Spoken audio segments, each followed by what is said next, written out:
श्री राम दोस्तों, कार्तिक मास में सुनी जाने वाली नित्य नेम की कथा, जिसको सुनने से मिलता है बैकुंठ धाम। तो चलिए आज हम आपको सुनाते हैं नित्य नेम की कहानी, कार्तिक मास में सुनी जाने वाली।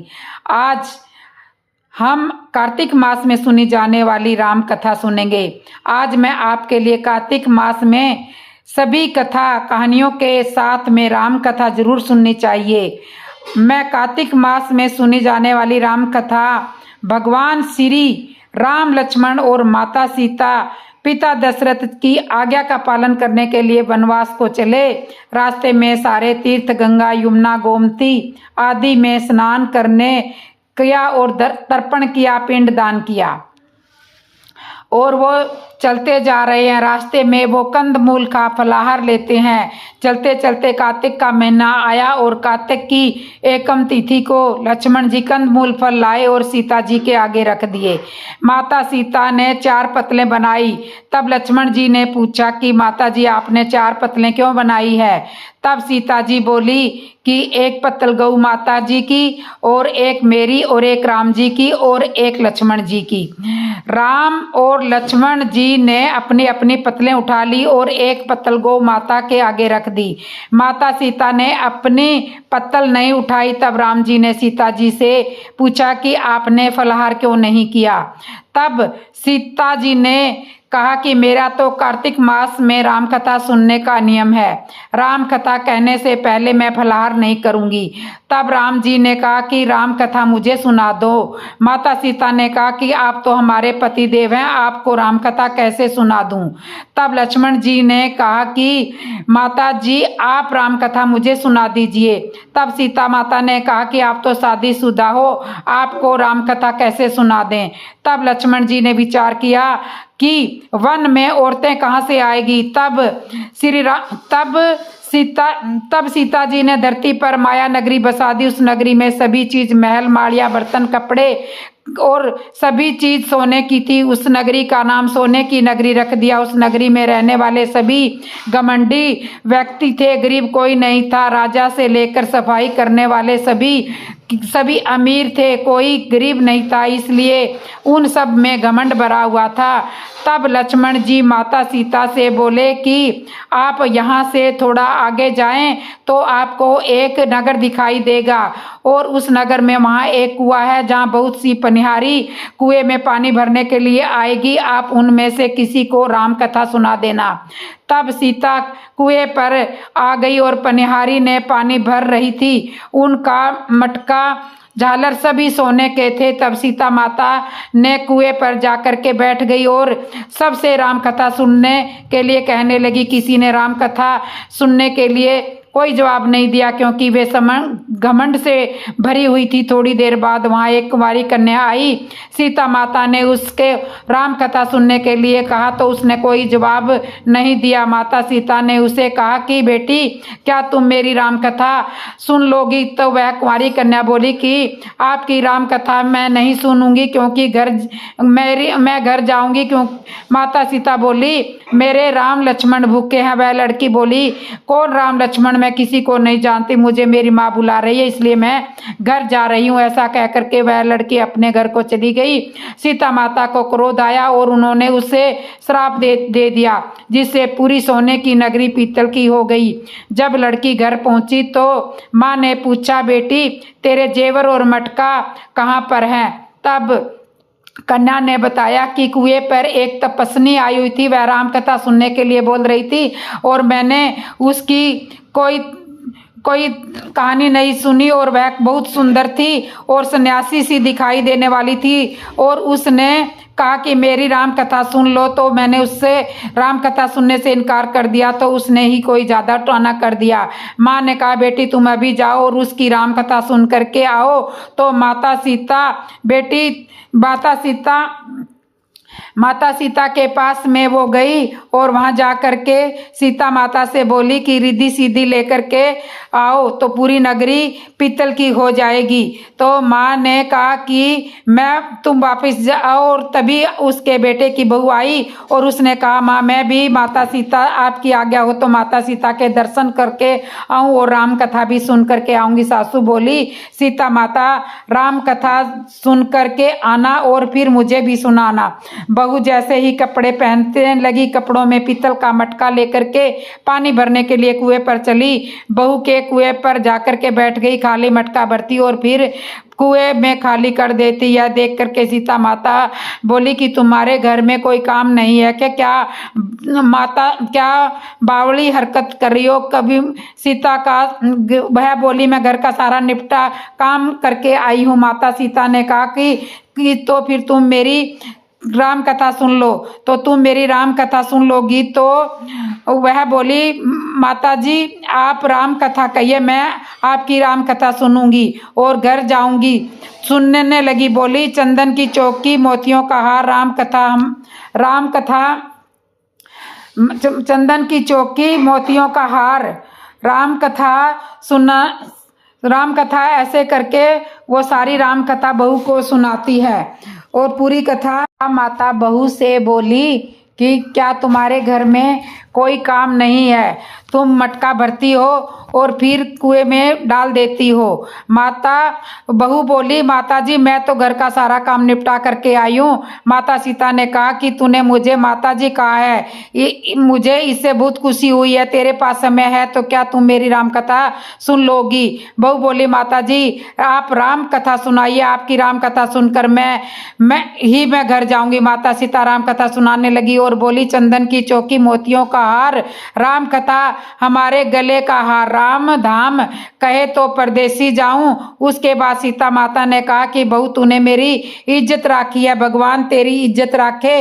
इस मृत्यु लोक में तूने मेरी सहायता करी है तो तेरा स्वर्ग लोक में ईश्वर तेरी सहायता करेंगे।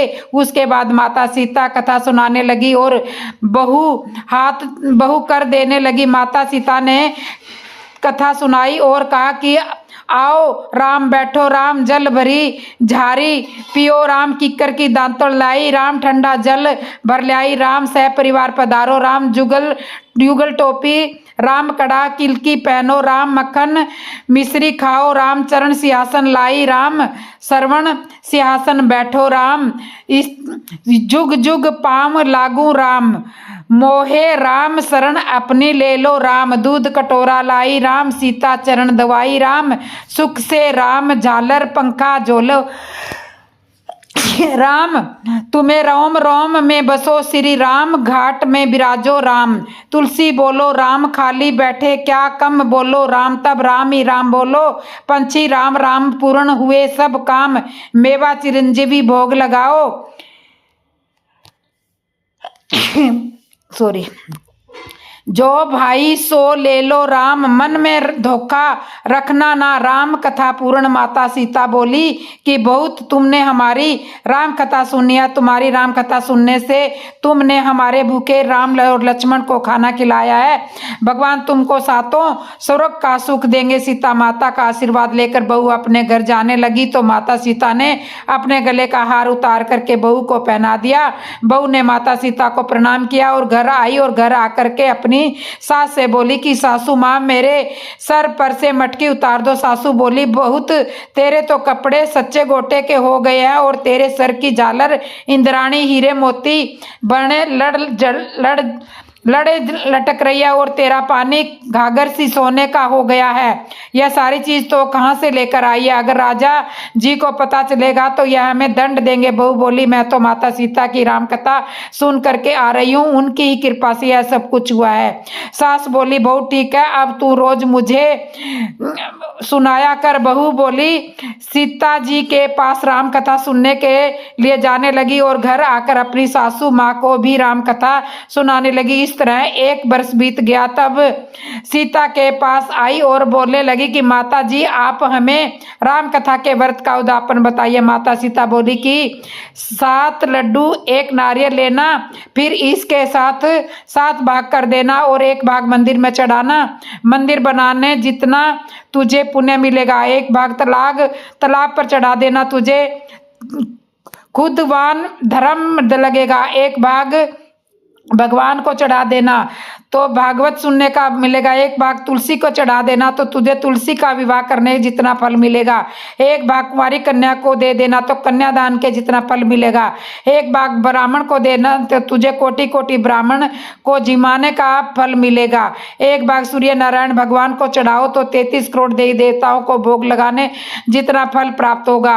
बहू जल्दी घर आई, उसने 7 लड्डू 1 नारियल लिया और उसके साथ बराबर के भाग करे और 1 भाग मंदिर में, 1 भाग तालाब में, 1 भाग भागवत पर, 1 भाग तुलसी में, 1 भाग कन्या को, 1 भाग ब्राह्मण को, 1 सूर्य नारायण को भगवान को भोग चढ़ाया। सूर्य भगवान को चढ़ाने से 33 करोड़ देवी देवताओं को भोग लग गया। अब बहू फिर से सीता माता के पास आई और बोली माता जी मैंने राम कथा का उद्यापन कर दिया है। माता सीता बोली कि बहू बहुत अच्छा किया, आप तुम बैठो, 7 दिन के बाद बैकुंठ सिलक में लेने के लिए विमान आएगा। इस तरह समय बीतने के बाद 7वें दिन बैकुंठ से रिमझिम करता हुआ विमान आया और बहू सासू जी विमान आ गया, आप भी चलो। सासू बोली ए बहू मैं अकेली कैसे जाऊं, अपने ससुर को, माता पिता और भाई बंधुओं को, कुटुंब कबीलों को, पड़ोसियों को साथ में लेकर बहू ने सबको विमान में बैठा लिया। इतने में ही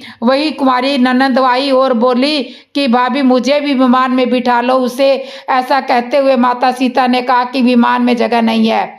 तब माता सीता हमारी ननंद रानी को भी बैठा लो। माता सीता बोली कि या तो बड़ी घमंडी है लड़की है, हमारा विमान कच्चे धागे से बना हुआ है, यह टूट जाएगा। ननंद अपनी भाभी से बोली कि भाभी मैं यहाँ अकेली रहूंगी तो श्याम भी मुझे। भाभी बोली कि बसा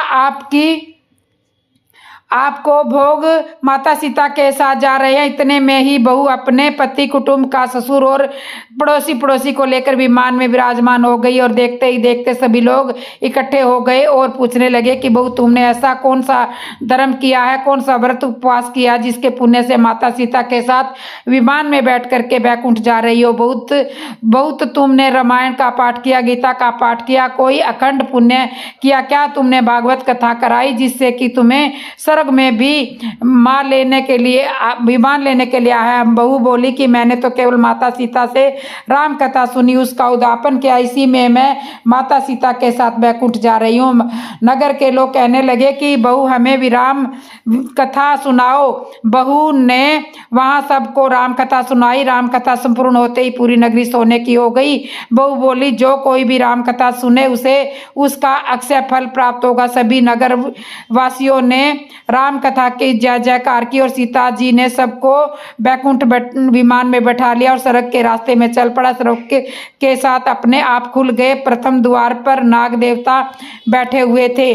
30,000 कोटि देवी देवता बहू से पूछने लगे कि बहू तुमने ऐसा कौन सा पुण्य किया जिससे कि स्वर्ग के 7 द्वार अपने आप तुम्हारे लिए खुल गए। बहू बोली माता सीता से राम कथा सुनो और उसका उद्यापन किया। 33 करोड़ देवी देवता बोले कि बहू हमें और कथा सुनाओ। बहू ने सबको राम कथा सुनाई। बहू ने कहा चंदन की चौकी, मोतियों का हार, राम कथा हमारे गले का हार। हर राम धाम कहे तो परदेश जाओ राम बैठो राम, जल भरी जाड़ी लाई राम, कीकर की दांतुर लाई राम, ठंडा जल भर लाई राम, सपरिवार पधारो राम, जुगल टोपी पहनो राम, खाओ राम, चरण सिंहासन बैठो राम। तो इस तरह से बहू ने सबको कहानी सुनाई और सारे बैकुंठ धाम पहुंच गए। तो इस अपनी राम दूध कटोरा लाई राम, सीता चरण दबाए राम। झालर पंखा डोलू राम, हरे राम तुम्हें राम, रोम में बसो श्री राम, घट घट में विराजमान, तुलसी बोलो राम, काली बैठे क्या कम बोलो, जब राम बोलो पंछी राम, पूर्ण बोलो सारे कर्म, चिरंजीवी लाई राम, रुच रुच भोग लगाओ राम। क्रिया के तो इस तरह से मान धोखा रखना ना राम। तथा सुनने के बाद सभी देव देवताओं ने बहू के ऊपर फूलों की बरसात करी। माता सीता की जय जयकार करने लगे। कार्तिक मास में राम कथा सुनने वालों को इस संसार के समस्त सुख और मरने के बाद वैकुंठ का धाम मिलता है। तो माता सीता धन के भंडार भरती है। आपको कार्तिक मास में सुनी जाने वाली राम कथा बहुत अच्छी लगी होगी, कमेंट में जरूर बताना। और ये कार्तिक मास में ये कथा हम सबको जरूर सुननी चाहिए। माता सीता के सीता राम की विवाह यात्रा और अयोध्या का स्वागत। सीताराम के विवाह यात्रा और अयोध्या का स्वागत सुनिए।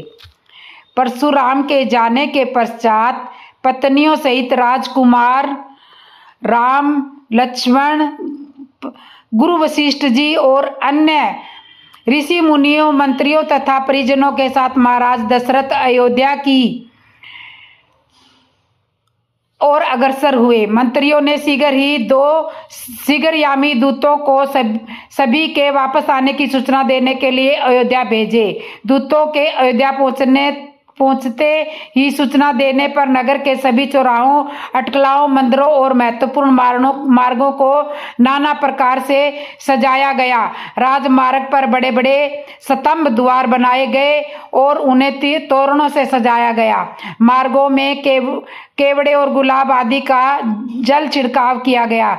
सुंदर चित्रों, मांगलिक प्रतीकों, बंदरवारों आदि से हाट बाजारों को भी बड़ी सुरुचि के साथ सजाया गया। एक अद्भुत उल्लास छा रहा था सारी अयोध्या में। अनेक प्रकार के वाद्य बजने लगे, घर घर में मंगल गायन होने लगे।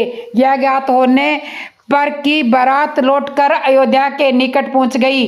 नगर के मुख्य द्वार में प्रवेश करने ही वाली है। सुंदर, सुकुमार, रूपवती, लावण्यमयी कुमारियां अनेक रत्न जड़ित वस्त्र आभूषणों से सुशोभित होकर आगंतुकों का स्वागत करने के लिए आरतियां कथा लेकर पहुंच गई। महाराज दशरथ और राजकुमारों के स्वर्णिक फूलों से सुशोभित होने के होदे वाले हाथियों पर बैठकर नगर में प्रविष्ट होने पर चारों ओर उनकी जय जयकार होने लगी। ऊंची ऊंची अटकलाओं पर बैठी हुई सुंदर सौभाग्यवती रमणियां उन पर पुष्प वर्षा करने लगी। अयोध्या की नववधुआं सीता, उर्मिला, मांडवी और सुकृति को देखने के लिए अटकलाओं की खिड़कियां और छज्जे दर्शनों उत्सुक युवतियों और कुमारों से नहीं वर्ण प्रौढ़ाओं एवं वृद्धाओं से भी खचाखच भर गए।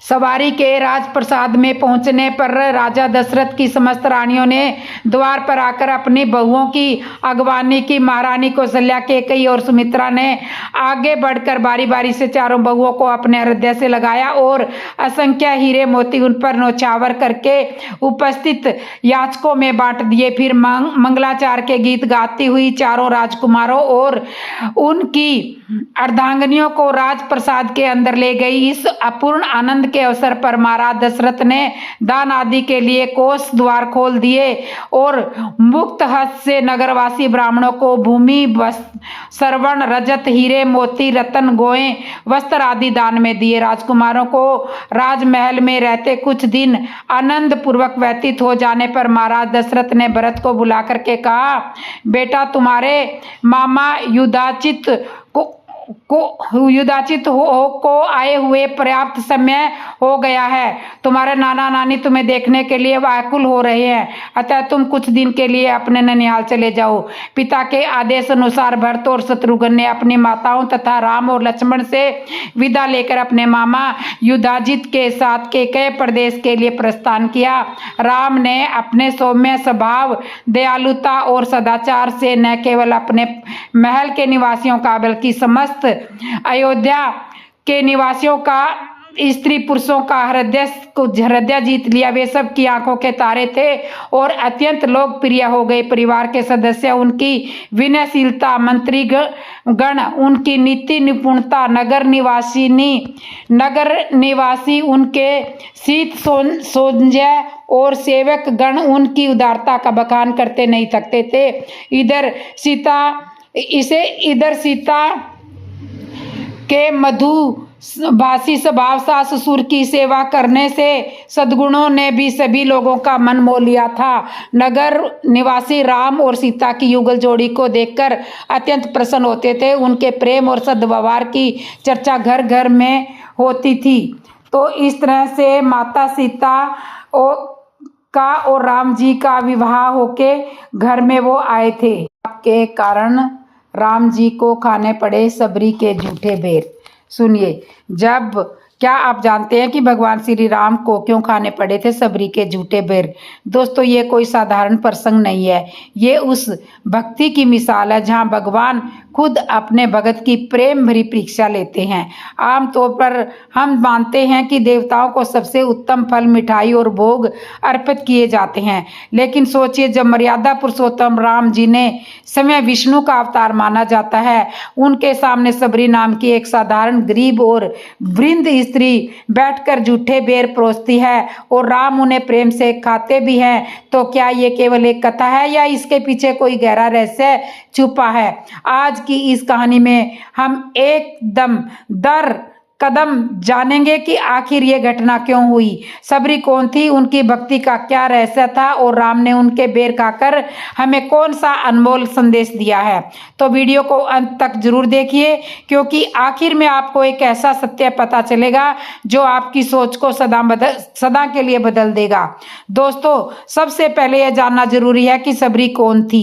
सबरी का जन्म एक भिलनी परिवार में हुआ था। समाज में उन्हें निचली जाति का माना जाता था, जिनसे बाकी लोग छूना तो दूर बात करने से भी नफरत करते थे। लेकिन इस महिला के भीतर भक्ति का ऐसा दीपक जल रहा था जिसकी लौ कभी बुझ नहीं सकती थी। सबरी छोटी उम्र से ही संतों, महात्माओं और साधुओं की सेवा करने में लगी रहती थी। उनका मन हमेशा ईश्वर के ध्यान में डूबा रहता था। लेकिन समाज ने उन्हें तिरस्कार दिया, अपमानित किया, यहाँ तक कि उनके परिवार ने भी उनके आध्यात्मिक मार्ग को समझा नहीं। फिर भी सबरी ने हार नहीं मानी। वो जंगल में चली गई और ऋषि मुनियों की सेवा करने लगी। यहीं से उनके जीवन में भक्ति की ऐसी धारा शुरू हुई कि जिसने उन्हें सीधे भगवान राम तक पहुंचा दिया। जंगल में पहुंचने के बाद सबरी ने अपने जीवन का हर क्षण साधना और सेवा में लगा दिया। कहते हैं कि ये मतंग ऋषि के आश्रम में पहुंच गई थी। मतंग ऋषि ने सबरी की निष्कपट सेवा और भक्ति देखकर उन्हें आशीर्वाद दिया और कहा, एक दिन समय भगवान राम तुम्हारे द्वार पर आएंगे। सोचिए जरा, एक साधारण भिलनी जिसे समाज ने कभी अपनाया नहीं, उसके घर में समय भगवान राम आने वाले हैं। यह सुनकर सबरी का हृदय उमंग और श्रद्धा से भर गया। उस दिन से सबरी का हर पल बस इसी इंतजार में बीतने लगा। वो रोज सुबह उठकर जंगल में जाती, मीठे बेर चुनकर लाती और मन ही मन यही सोचती कि जब प्रभु आएंगे तो उन्हें यही भेंट करूंगी। लेकिन सालों बीत गए, ऋषि मुनि बदलते गए, पर सबरी का विश्वास नहीं डगमगाया। वो हर दिन उसी विश्वास के साथ जीती रही थी कि मेरे राम जरूर आएंगे। तो दोस्तों, वो दिन आखिरकार आ ही गया जिसका सबरी बरसों से इंतजार कर रही थी। वनवास के दौरान जब भगवान राम लक्ष्मण के साथ माता सीता की खोज में जंगल भटक रहे थे, तभी उनके कदम सबरी के आश्रम की ओर बढ़े। सबरी जैसे ही दूर से प्रभु राम को देखती है, उनकी आंखों से आंसू बहने लगते हैं। जिस क्षण को पाने के लिए उन्होंने अपनी पूरी जिंदगी से अर्पित कर दी, वो सामने खड़ा था। भाव विभोर हो गई। वो भाव विभोर होकर दौड़ती है, प्रभु के चरणों में गिर जाती है और कहती है, प्रभु क्या सचमुच आपने मेरे द्वार आने की कृपा की है। राम मुस्कुराकर उन्हें उठाते हैं और कहते हैं, माँ आपकी भक्ति ने हमें यहाँ खींच लिया है। उस क्षण वो साधारण कुटिया देवलोक जैसी लगने लगी। राम का आगमन ही इस बात का प्रमाण था कि सच्चे मन से की गई भक्ति कभी व्यर्थ नहीं जाती। राम को देखकर सबरी का हृदय इतना उमंगित हो गया था कि वो दौड़कर जंगल से लाए हुए बेर प्रभु को भेंट करने लगी। लेकिन दोस्तों, यहाँ एक रहस्य छुपा है। सबरी हर बेर को खुद चक्कर देखती है कि कौन सा मीठा है और कौन सा कड़वा। वो चाहती है कि प्रभु राम को सिर्फ सबसे मीठे बेर ही मिले। अब सवाल ये उठता है कि क्या राम को झूठा अर्पित करना उचित था? धर्मशास्त्रों के अनुसार तो ये गलत है, लेकिन सबरी का प्रेम और निष्कपट भावना इतनी गहरी थी कि उसमें किसी प्रकार की स्वार्थ या अपवित्रता नहीं थी। उसके लिए ये बेर मात्र फल नहीं थे, बल्कि उनके प्रेम, समर्पण और भक्ति का प्रतीक थे। राम ने बिना किसी संकोच के उन झूठे बेरों को खाया और मुस्कुराते हुए कहा, माँ आज तक मैंने इतना स्वादिष्ट फल कभी नहीं चखा। दोस्तों, यहाँ सबसे बड़ा रहस्य यही है, राम ने सबरी के झूठे बेर क्यों खाए? अगर देखा जाए तो भगवान तो स्वयं ब्रह्मा है, उन्हें किसी भोग या प्रसाद की आवश्यकता नहीं होती, लेकिन उन्होंने बेर खाए क्योंकि उनके लिए फल का स्वाद नहीं बल्कि भाव का महत्व था। सबरी ने हर बेर को प्रेम से चखा ताकि प्रभु को सिर्फ मीठा बेर ही मिले। उनके भीतर कोई लोभ, दिखावा या अहंकार नहीं था। यही निष्कपट प्रेम भगवान को सबसे प्रिय है। राम ने यह संदेश दिया है कि ईश्वर को धन दौलत, राजसी भोग या कीमती उपहार की जरूरत नहीं होती, उन्हें तो बस सच्चे दिल की जरूरत होती है। और जब ये भक्ति सच्चाई और प्रेम से भरी हो तो भगवान स्वयं उसे स्वीकार करते हैं, चाहे वो साधारण बेर ही क्यों न हो। सबरी के झूठे बेर खाने की घटना केवल कथा नहीं है, ये आध्यात्मिक संदेश से भरी हुई है। इसका असली महत्व यह है कि भक्ति में कोई ऊंच नीच नहीं होता, कोई अमीरी गरीबी नहीं होती। ईश्वर के सामने सब एक समान है।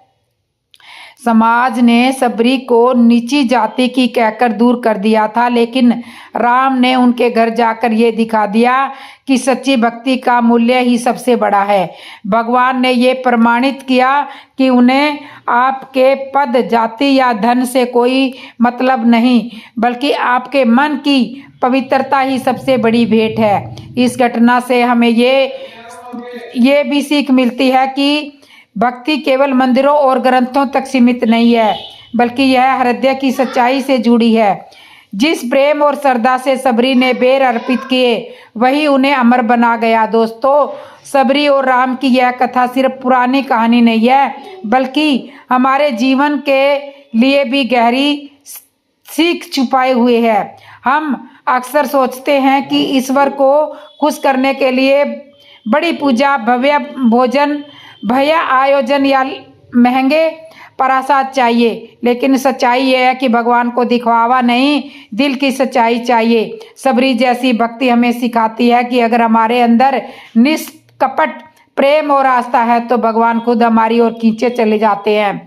जैसे सबरी ने सालों इंतजार किया और विश्वास बनाए रखा, वैसे ही हमें भी जीवन में धैर्य और विश्वास रखना चाहिए। यह प्रसंग हमें यही बताता है कि दूसरों को उनकी जाति, स्थिति या गरीबी से मत आंको, क्योंकि भगवान हर आत्मा में बसते हैं। जो दूसरों का तिरस्कार करता है वो असल में ईश्वर का ही अपमान करता है। सबरी की कथा समाज के लिए एक दर्पण है। इस समय का समाज जाति पाति, ऊंच नीच और भेदभाव से भरा हुआ है। गरीब, दलित और पिछड़े वर्ग के लोग तिरस्कार झेलते थे, लेकिन राम का सबरी के घर जाना और उनके झूठे बेर स्वीकार करना उस सोच को तोड़ने वाला ऐतिहासिक प्रसंग है। राम ने दिखा दिया कि भगवान के लिए इंसान की जाति या कुल नहीं, बल्कि उसके कर्म और भक्ति मायने रखते हैं। अगर एक गरीब भिलनी को अपने प्रेम से भगवान को बांध सकती है तो फिर हम सबको दूसरों को उनके जन्म से आंकते हैं। यह कथा हमें सिखाती है कि समाज में समानता और प्रेम ही असली धर्म है। जब तक हम भेदभाव छोड़कर सभी को एक नज़र से देखना नहीं सीखेंगे तब तक हम सच्चे अर्थों से राम भक्त नहीं बन सकते। दोस्तों, सबरी और राम की यह घटना सिर्फ धार्मिक कथा नहीं बल्कि जीवन बदल देने वाला सत्य है। भगवान ने हमें यह संदेश दिया कि ईश्वर तक पहुंचने का मार्ग मंदिरों या बड़ी चढ़ावा बेटों से नहीं बल्कि सच्चे दिल और निष्कपट भक्ति से है। सोचिए, अगर भगवान को राजसी महलों और श्रवण थाल की भूख होती तो वे सबरी के झूठे बेर क्यों खाते। उन्होंने तो हमें यह सिखाया है कि प्रेम से भरा एक साधारण फल भी ईश्वर को उतना ही प्रिय है जितना किसी राजा का भव्य भोग। तो दोस्तों, अब सवाल आपसे है, क्या हम अपनी भक्ति में उस सबरी जैसा विश्वास, धैर्य और निष्कपट प्रेम रख पाते हैं? यही सोच हमें बदल सकती है। अगर आपको यह गाथा दिल को छू गई है तो वीडियो को लाइक जरूर करें। तो ये थी सबरी की कहानी, सबरी के झूठे बेर राम जी ने क्यों खाए। तो दोस्तों, आपको हमारी ये कथा कैसे लगी है? अच्छी लगी हो तो कमेंट करके ज़रूर बताना, और जिसने मेरे चैनल को सब्सक्राइब नहीं किया, सब्सक्राइब करना, लाइक करना, कमेंट करना और बेल आइकन बटन तो ज़रूर दबा लेना। तो दोस्तों, जय श्री राम, जय श्री राम, जय श्री राम, जय श्री राम, जय श्री राम, जय श्री राम।